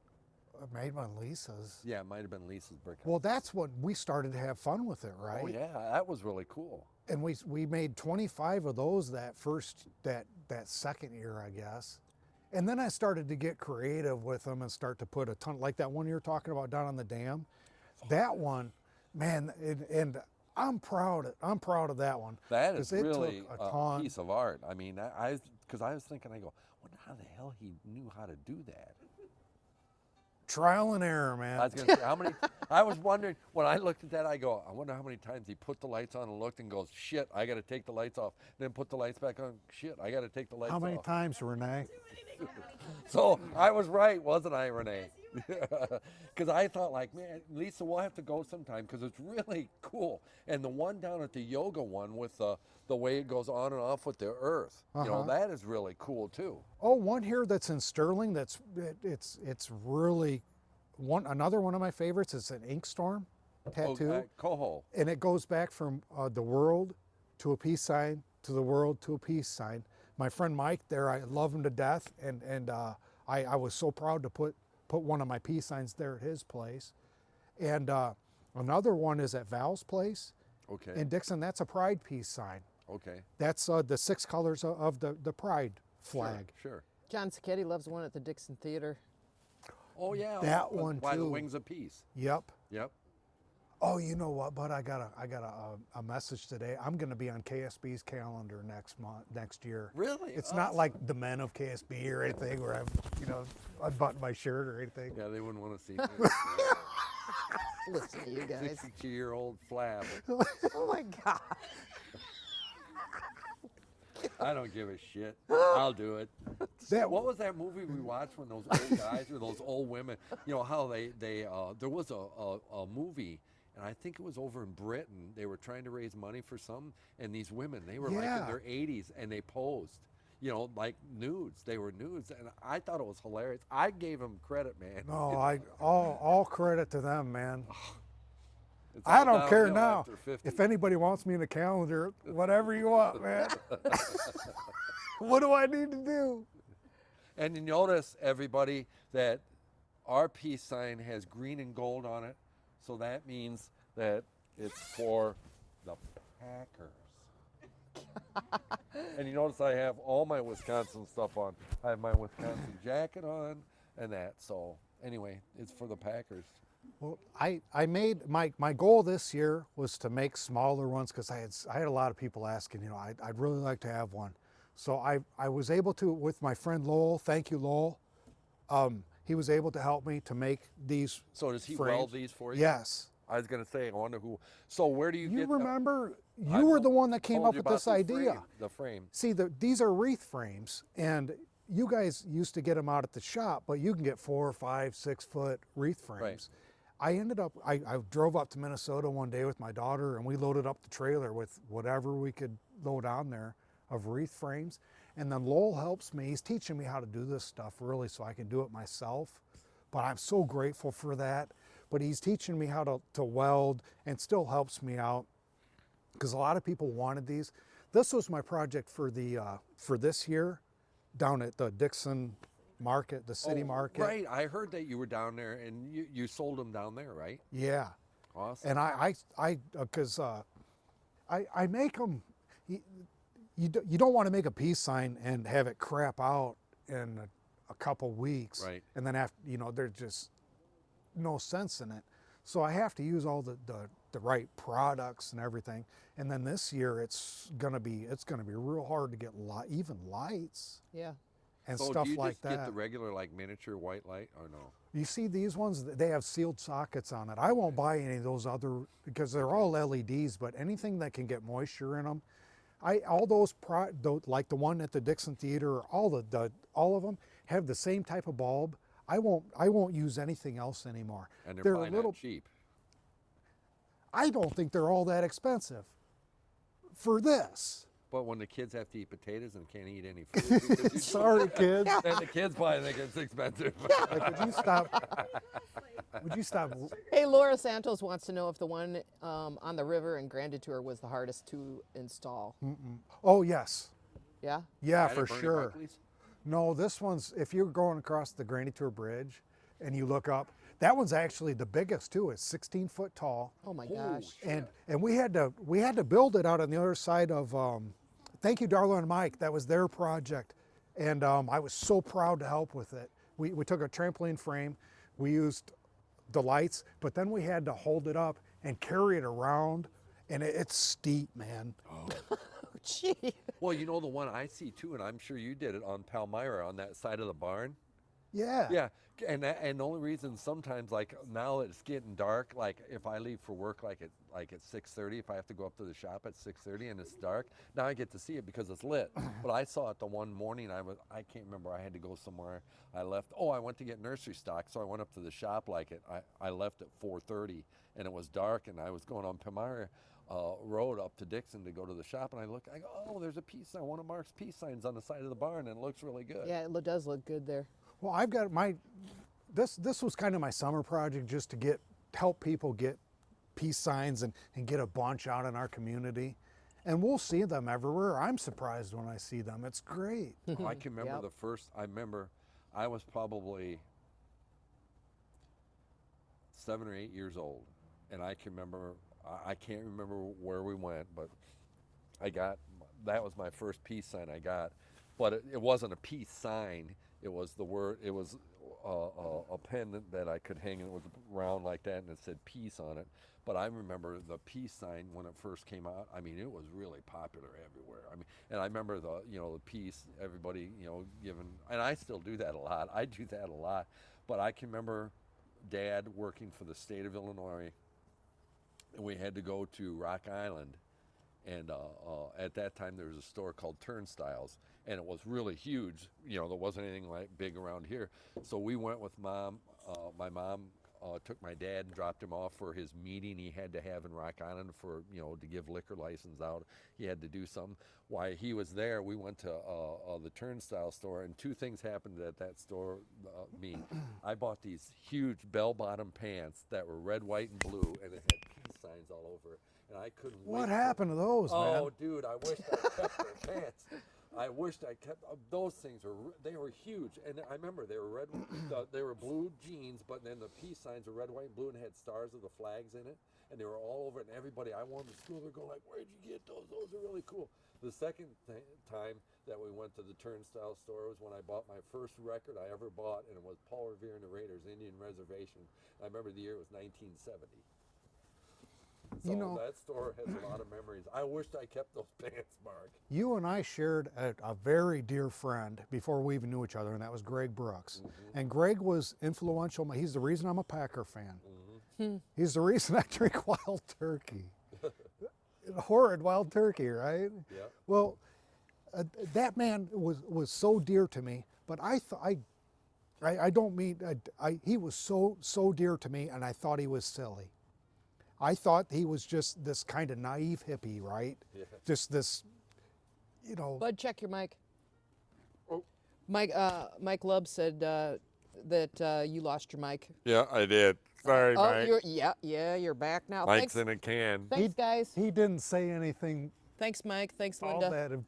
Important anyway. No, no. Doesn't matter. You know, I'm just gonna drink. I probably could have been paying attention to see if he was like working, his mic was working, but I think I slid into our normal home life pattern.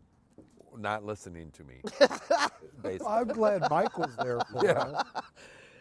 But you know, Greg Brooks, he was very, very dear to me. Yep. And back then, I didn't really get into his style at the time. But now I'm telling you what, and I don't think I'm a hippie. I think I'm way too uptight to be hippie. Way too uptight. Me too. But the peace and love stuff, that's for sure, man. Yep. Yeah. And that's where it's at. Yep. And this last 2 years, if this world was a carnival ride, I'd have either thrown up or asked to get the hell off of it a long time ago. Oh, amen. Amen. Oh my gosh, that's well and put. I tell you what, Oh. Mark, I said something the other. God, what did I post on Facebook the other day? I said we need more of this to happen, and it was a song. I've been trying to post a song every day on the radio. And it had to do something. It had peace in it. Well, and Well, you know, there's the drone guy, Druin, yeah, Stephen Druin. yeah. They had a Packer party at the Wilsons bought the house right next to our shop, and they're huge Packer Out fans. there? Yeah, Bill Wilson bought it. Oh, I And- know Bill. I know he's a Packer fan. Oh, well, anyway, I went up there on Sunday when they played the Bears, and he had the whole, and I go up early. It was like 7:30 in the morning, 8 in the morning, and the driveway was all lined up with bags and that, and he had a porta potty and stuff, and I yelled over him, and he goes, "Oh, I've been trying to find you." He goes, "Come on over when the game comes on." He goes, "We're going to have a bunch of food and stuff." And I go, "Oh, Lisa and I have been working in the yard, trying to get stuff done." I said, "Well, I might do that." Well, one of his friends had a drone, and have the peace sign. We Oh, still those are have the pictures that were on your Yeah. site. Yeah. That's our That's peace from sign. That out. peace sign is still there. Yes, we mow it. We keep Oh, it yeah, up. we keep want that. And I can't imagine people that fly planes, because I've seen planes go over and they've looked down and go, "Look," Yeah, because man. it's big enough for planes to see with no problem. Well, that's what I love about my peace signs. You can't miss them. Yeah. Right. You got to see them. They're so damn big. And my friend Val is helping me. She could see that I was just kind of trying to get this project together. And so she chipped in, because my project this year, I'm going to tone back and start having fun with it again. And we're going to build a couple out by the interstate so that people driving by on Route 88, everybody will drive by Dixon and they won't forget, or they can't miss it, That's I don't know what we're going to do, but I've got a solar box that we've been experimenting with. So I'll build a couple out there. That is cool. And you can't miss Well, that'll them. be cool. Yeah. Now, my question is, so you got a bunch of these wreath frames now or no? No, not really. How many do you want? You can get some? Oh, hell, Mark, I can order them and have them in a day. That way I don't have to drive to Minnesota. Hell no. I'll call, I can't call tomorrow because it's a weekend, but I'll call her on Monday and find out how, these are hand wrapped frames. And I Yeah. might have a couple hand wrapped frames because we don't use, I was dead set against the wreath machine till we used the wreath machine. And then now we do everything with the wreath machine, which the frames are different. I know Kevin Considine's wreath, which is 6 foot. It's a little bit bigger than this. I keep that frame, and I tell Quinn, I go, take the greens off that because I'm keeping that frame, and it's heavy. It's a lot heavier steel than this, the next size up, because I can get. Yeah. Because this is a This 4 is foot. 3/16 wire. Right. But This is a 4 foot. yeah. Would you Jesus stop? God, Would you would get you- your shit together? Yeah, What exactly. in the hell Thank is you, going Mark. on with this? Thank you, Mark. What the? I don't need to be a television producer or anything. Just make sure you You're just making it hard on things. I know, I am. But anyway, this one looks like it's I a think 4 he's foot, excited. 48-inch frame. I can get one. This is but- 4. Yeah, I've got some 5 and 6. right. Yeah. And they're heavier gauge. Yeah. Mine are heavier gauge. And I can really be more creative with the 5 and 6 ones. The 4 foot ones are cool, but they take me a while, man. And my goal was to make a ton of them, and I did that. And now I'm. So how did it go at the riverfront? Did people buy them? Oh yeah. And you know what? You could Vicky, do, Vicky wants to know if you make them smaller. Mark. I can get 3 foot frames all the way down for like people that want to put them on the front. Like say we wanted to put it there. You'd a 3 foot, 36-inch one, or a 30-inch frame would be ideal. I can get you any size frame all the way down to the smallest I can get is I think 10-inch, like this. It's all ideas, man. What is her name? Vicky Horton. She just was curious if you made them any smaller. I don't, but I'd make her something if she'd like. Aw. She's really Well, you cool hear lady. that, She Vicky? really supports us a lot. She is. I've delivered to her house several times this year already. Yep. It's just me, so It's just Mark. it's just Mark, just Bud or whoever. No, Greg. You talked about Greg. To get back to him, every spring I always think about Greg because when we opened up, Greg would come out and he'd pot up plants, never take any money. Then he'd always have his plant sale at his house, and he'd go, I need like 3 bags of soil. Take what you want, Greg. He'd need pots. Take what you want, Greg. Because he'd come out every spring, and you didn't have to. It was great because you didn't have to show him how to do his stuff. He knew what to do, and I missed him a lot. Oh, me too, man. The best part I miss is at Zero's, him cutting open the Guinness cans and Lisa putting the ball that's inside the Guinness cans in her mouth and going like this and shooting them out because she was drunk. Gee, thanks. Gee, thanks. Why? He was always dressed like a trans. We're live right now. You Oh, realize that? he always, every Halloween when he'd come out to we had a Halloween thing out at our place. He was the ugliest transvestite ever. Oh my gosh. Yes. But man, I love that guy. He was always dressed in drag, always at Halloween. Oh my gosh. And That you guy know- taught me so much, and really, quite honestly, I am really who I am today. No matter if I'm just this is me, man. This is me, and I really owe a lot of it to Greg. Oh Yep. my goodness. And there So was- proud that I know. There was 3 of them. There was Greg, there was Pizza, and there was Kirk.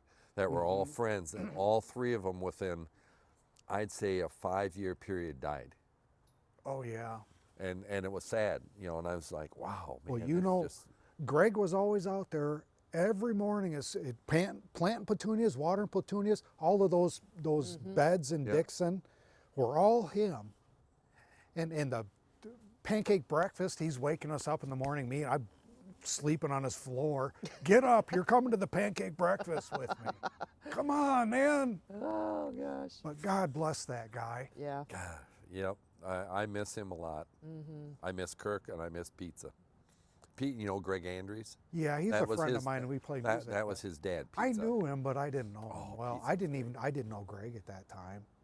Who was the other guy you said? Kirk. He Well, was we my just brother. realized that our mailman. Well, yeah. Well, what was funny is that Quinn goes, the mailman says that he knows, he knew Greg, and he knew Pizza and Rosie. And I go, really? So I'm thinking, so the other day he stopped and was bringing, we had packages that he couldn't put in the mailbox, so he's bringing up. And I go, hey, do you deliver over there? And he goes, are you Quinn's dad that knows Pizza and Rosie? I go, yeah. Yeah. So he knew, and so we were going back and forth with names. You know him? Yeah. You know him? Oh yeah. You know him? Yeah. You know him? You know, and that. So there was a big, and you talk about the lifestyle, because Pizza was older than Greg. Pizza was He looked like either Cheech or Chong. Which one was it? it was Chong. Okay, Chong. He looked like Chong. Pizza was the oldest, then He it was was Greg. fun, man. It was Greg, and then it was Kirk. And Kirk was Jody that works for us was her brother, and him and I were really close. And that's how I met okay. Pizza. The first time I met Pizza, Pizza. and it's That always P-E-T-Z-A, Carl Andrews. And it was funny because Tracy Jones, who's been in bands all his life, goes, hey, are you talking about Carl Andrews? I go, yes, I am. Oh, And he goes, Carl was his name. It wasn't yeah. Pizza? No, I but thought everybody maybe his knew name him was- as Pizza. And I call him as Pete, And Okay, I get it God, now. I tell you, I spent, it was funny because the kids from Newman, we're getting off on all sorts of stories now. But Stick with us, folks. this is about Pizza, Rosie, and Greg. This is the good stuff. He said to get happy shit, so this is happy shit. But the kids from Newman, two of them, they don't get enough credit, but two of them, Thomas Powers and Ansley Reed, went to homecoming and got home at 5 in the morning and showed up to help on Sunday at Morrison Hospital, put down 12 tons of rock. And I couldn't say enough for those kids. Well, I this was recently, wasn't it? Yes, it was Yeah. about 2 or 3 weeks ago. And Thomas, I go, so what time did you get home? And he goes, 5. And I go, were you wasted? And him and Ansley both looked at me and goes, we don't do that. And I'm going like, oh, okay, all right, And then I was walking away and I turned around and I said, let me tell you something, boys and girls. I said, if I ever came home at 5 o'clock, there wasn't a time I wasn't wasted. And I said, I was a little bit older than you guys, but I said, I'm just telling you, if I came, and I tell you what, many of those nights were from Pizza's house. And he's the one that's even more instrumental in me in music because, oh man, you walked out and you walked back into history when you walked into his house. Because, I mean, Pizza was graduated from high school in '67, so he was definitely a hippie. But the music and the stuff and the things he talked about, the bands he saw, and just all the stuff to listen to him talk, it was very interesting. I loved hanging out at the Brooks' house. And I know now that all those records, that big wall of records, a lot of them were Tanya's, but man, they just let us listen, man, to Frank Zappa, Alice Cooper, early stuff. I was so grateful that I had that influence. Some of the stuff that I post when I post a song, like especially like if it's like like the Pretty Things or something, I never heard of them until I was out of Pizza and Rosie's, and he'd put that on. Wow, who's this? And he goes, it's Pretty Things, or some. I'll always put some sort of things like I have this record in my collection, or I'll say this one's for Pizza, and matter of fact, I just posted one by Bill Martin, and it was called Frog. The title of the song is called Frog Dick, South Dakota. and in the song, it's Frog Dick, South Dakota, the toilet seat capital of the world. And he played that out there, and I laughed. I found the record on eBay, and I bought it. So everybody in Frog Dick, Very. South Dakota. You guys The are. toilet seat capital My of the world. goodness. Oh, sorry, you guys. No. Yep, okay. We're having fun now. Oh, yeah. He said to All right, have bring fun. it back. Bring it back. So-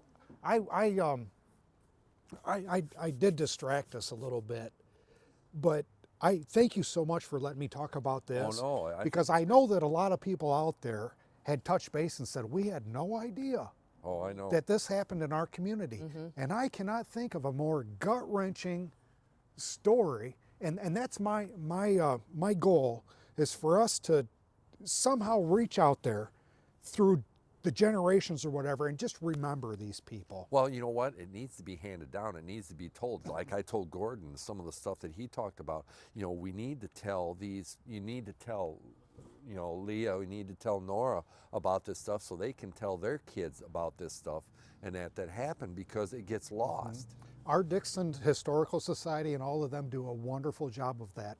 My daughter Nora went out on a tour of the downtown Dixon area, and they explained, you know, Dixon history. This is where you live. This is your town. Be proud of it. This is our history, warts and all, Yeah. pain and all. Right. So how long we been on? It's about 7:45. Oh, wow. Are we down to like 1 or 2 viewers yet? Well, we lost a few, but we got we got 18, 19. Oh, so you know. Oh, Yeah, once you guys went into Pizza Land. Oh, you guys, that's bullshit. Oh well. That's the fun part. You got your- What the hell? We're talking about fun time. Oh dear. We're talking about hanging out. How many people can go out to a guy's house and walk in the front door without knocking anytime and have a life-size statue of Elvira in the window? You can't. Only at Pizza's house. oh, pizza. Okay. Only at Pizza's house. Well, do you want to kind of close We it could up? close it up. Close it up. And I'll never forget. John, if you're let me- still out there. Okay, and before John says goodbye, let me tell you one story. I'll never forget the guy that rolled his car that came into Pizza's house at 2:30, 3 o'clock in the morning. I know that he was telling his friends, like, dude, you ought to go check this guy's house out, man. He's got Elvira in the front window. It's like walking back into a freaking time warp in his house.